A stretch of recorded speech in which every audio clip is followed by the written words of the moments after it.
হে Alex সবুজ। টাকি সবুজ আজকে মাছ ধরতে যাবে না, আজকে যাবে গান করতে কচু খেতে। সবাইকে স্বাগতম সরকার বাড়ির এলাকায়। চলে আসলাম টাকি সবুজের ও বেবি ডল নিয়ে, তাই চ্যানেলটিকে সাবস্ক্রাইব করে দাও আর পুরো ভিডিও দেখার অনুরোধ রইল। চলো ভিডিও শুরু করি। বন্ধুরা, ও বেবি ডল গানে দেখলাম কয়েকজন বান্দরের মতো নাচতেছে, আর টাকি সবুজকে আমার কাছে জোকার মনে হইল।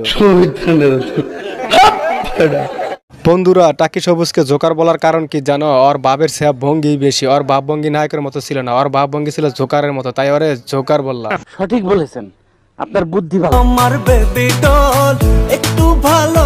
বন্ধুরা, ও বেবি ডল গানে টাকি সবুজের বাপ ভঙ্গি এত বেশি ছিল যে আমার কাছে মনে হলো টাকি সবুজ হাওরে টাকি মাছ ধরতে গেছে, কোনো গান করতে যায়নি। আমি বলুম না, আমার শোরুম। বন্ধুরা, টাকি সবুজের গানের অভিনয়ের চেয়ে হাওরে টাকি মাছ ধরার অভিনয়টাই আমার কাছে বেটার মনে হচ্ছে।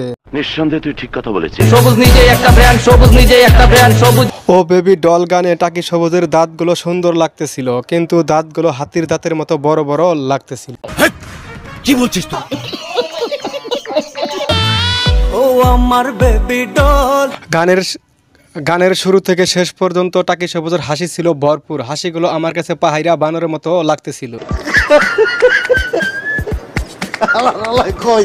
সবুজ নিজেই একটা ব্র্যান্ড, সবুজ নিজেই একটা ব্র্যান্ড, সবুজ। ও বেবি ডল গানের শুরু থেকে শেষ পর্যন্ত সবুজ আর সবুজ নিজের প্রশংসা নিজেই করে। সবুজ নাকি একটা ব্র্যান্ডের নাম। আমার চ্যাটার মাল। বন্ধুরা, এই জাইলা সারাদিন মাছ ধরে আবার নিজেকে ব্যান্ড দাবি করে। ওই যে একটা কথা আছে না, শূন্য কলসি বাজে বেশি। ইহা সত্য, ইহা সত্য, ইহা সত্য।